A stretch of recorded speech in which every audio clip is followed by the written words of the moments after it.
বিসমিল্লাহির রহমানির রহিম। আপনি কি প্রচন্ড অস্থির, কোনো কিছুতেই মন বসাতে পারেন না? অস্থিরতা আপনাকে ছাড়ছেই না।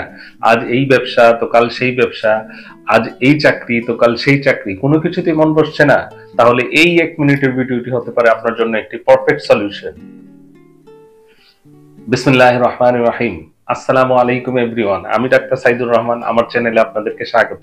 সম্মানিত ভিউয়ার্স, আমাদের কাছে মাঝে মধ্যেই পেশেন্ট আসে, খুব অস্থির টাইপের পেশেন্ট। তার কোনো কাজেই মন বসে না। আজকে কাপড়ের ব্যবসা তো কালকে জুতার ব্যবসা, আজকে এই চাকরি তো কালকে ওই চাকরি, আজকে এই চাকরি তো কালকে ওই চাকরি, কোনো কিছুতেই মন বসে না। তাদের জন্য আমাদের হোমিওপ্যাথিতে রয়েছে চমৎকার একটি মেডিসিন। মেডিসিনটা হচ্ছে সানিকোলা 200। সানিকোলা 200, সানিকোলা 200 মেডিসিনটি আধা কাপ পানির মধ্যে 2 ফোঁটা করে দিয়ে সকালে এবং রাতে নেবেন। কিছুদিন নেওয়ার পরেই দেখবেন আপনার এই যে সমস্যাটা ঠিক হয়ে গেছে ইনশাআল্লাহ। ধন্যবাদ।